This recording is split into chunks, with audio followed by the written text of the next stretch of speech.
A fifth-generation farmer stares at his flooded fields 100,000 in crops gone. Not from weather, from Washington. Trump's tariff war just triggered China to walk away from U.S. agriculture. 12,000 tons of pork, canceled soybean orders, vanished, prices collapsing. And now, the same farmers who helped re-elect him, they're going broke. No bailout, no market, no backup. So the real question isn't who they'll vote for. It's whether their farms will survive until the next election. The celebration didn't last long.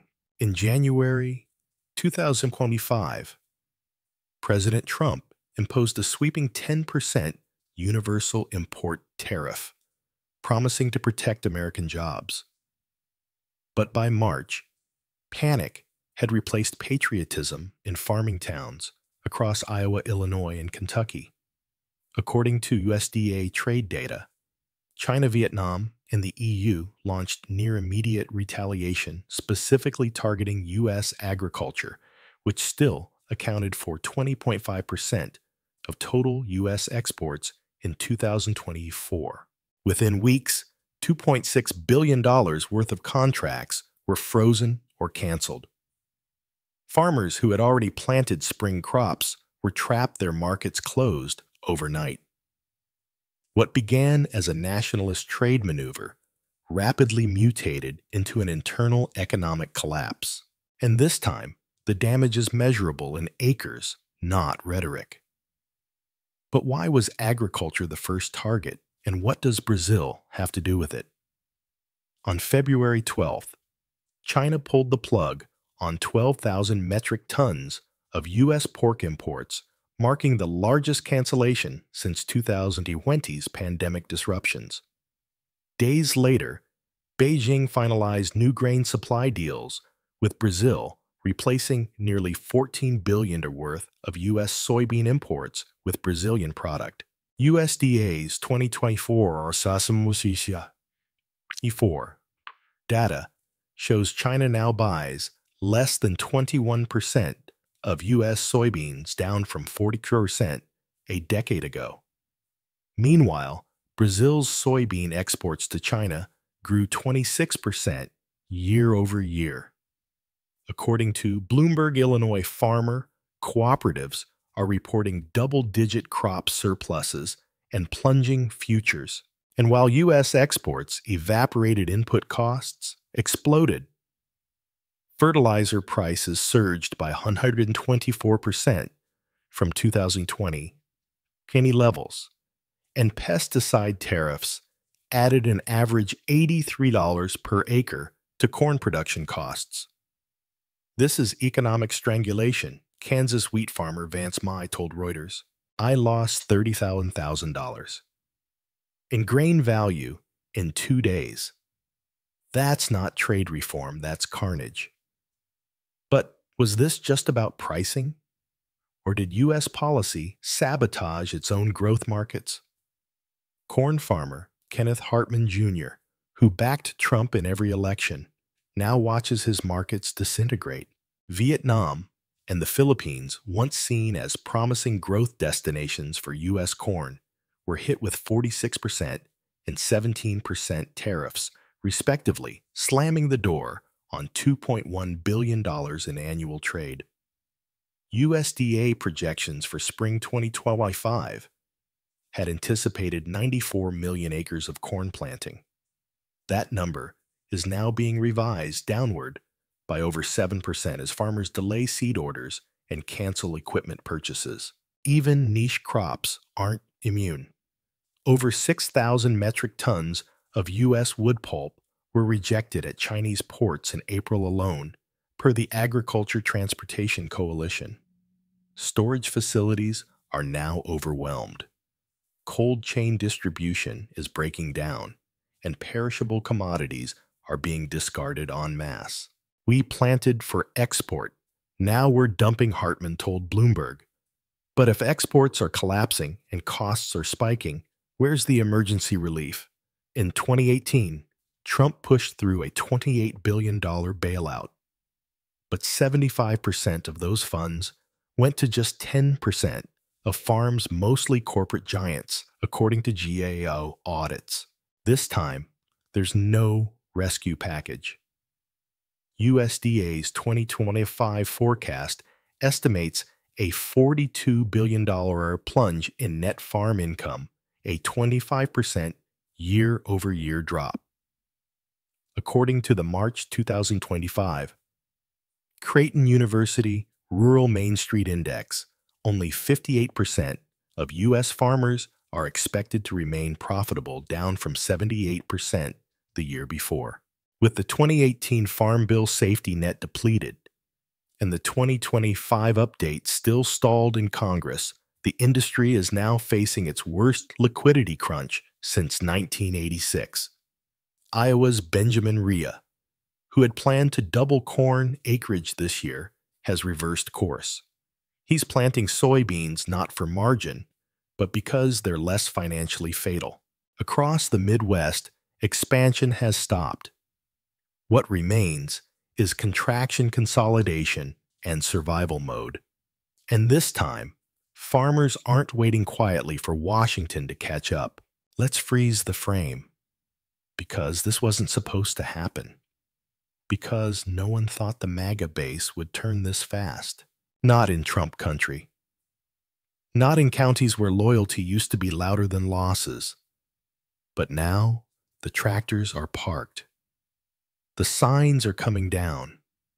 And the silence from Washington is the loudest thing these farmers have heard in years.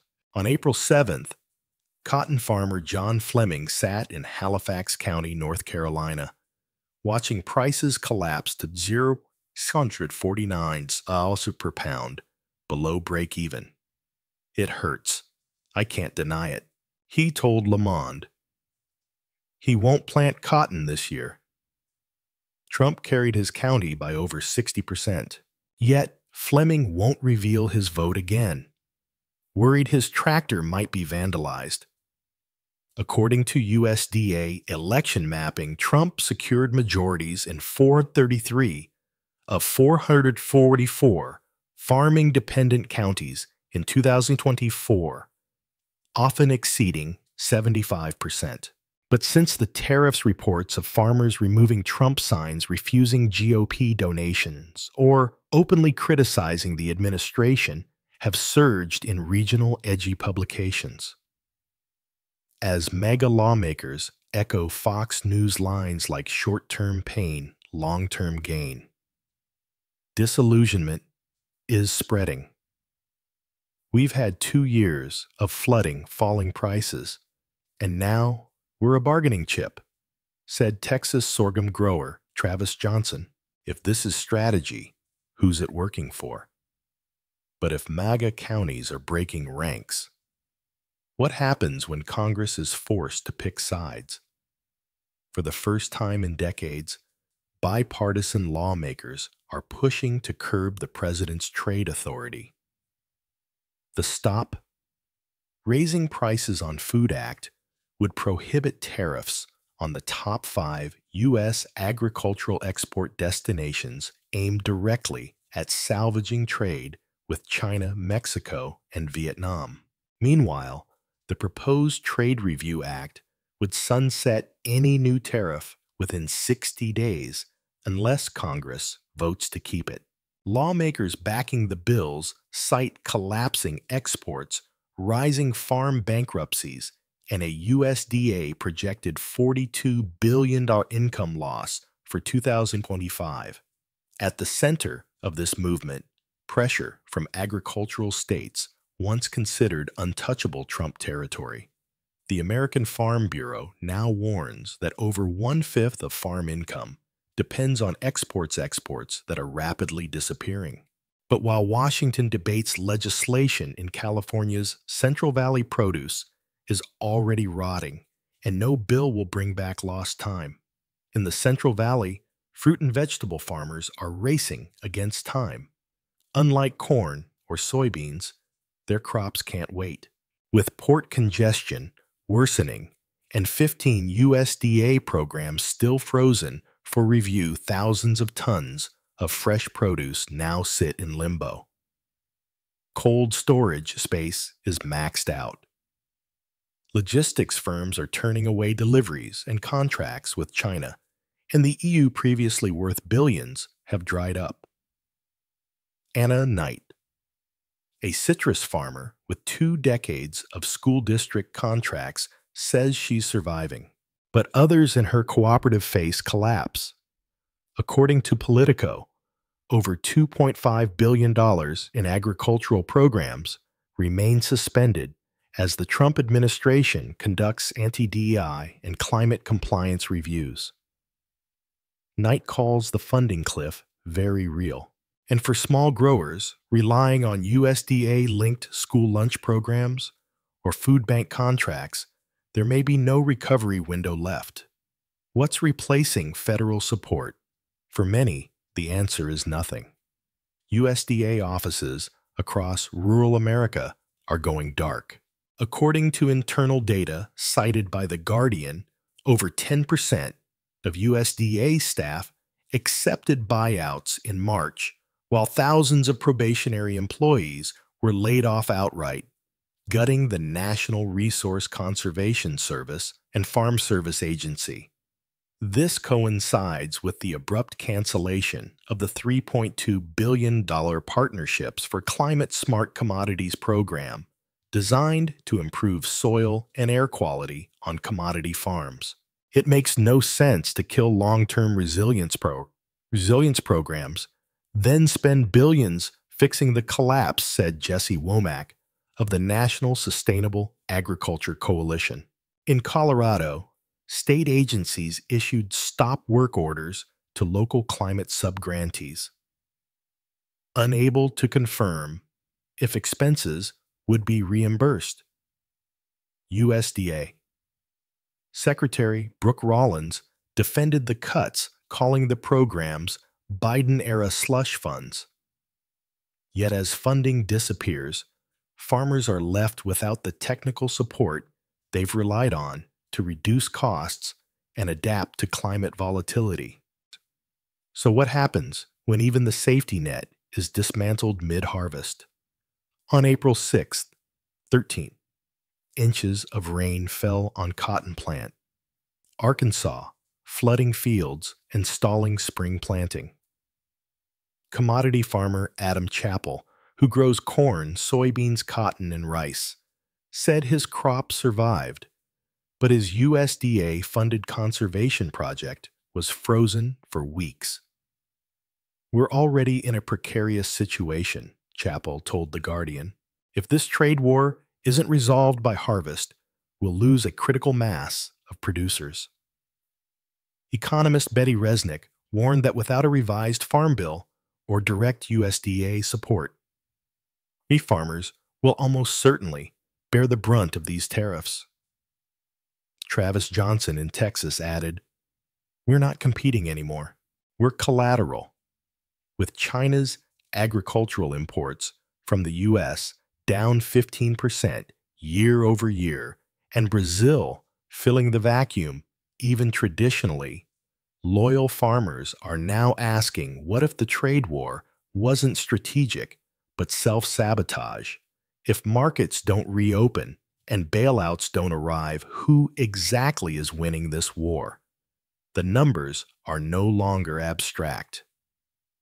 $42 billion in projected farm income losses, 15 federal programs frozen, and U.S. agricultural exports to China down from $29.2 billion in 2023 to $24.7 billion in 2024 per USDA. These aren't just statistics, they're survival margins. And in counties where Trump once commanded 78% of the vote, farmers are quietly asking whether loyalty is being answered with abandonment.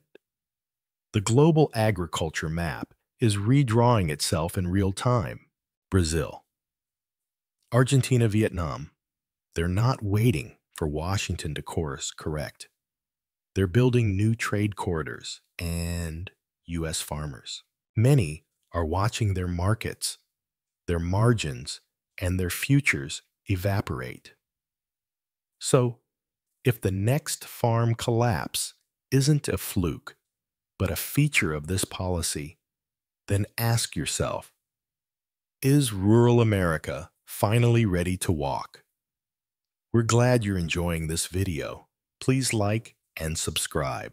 Check out another video that is now on your screen.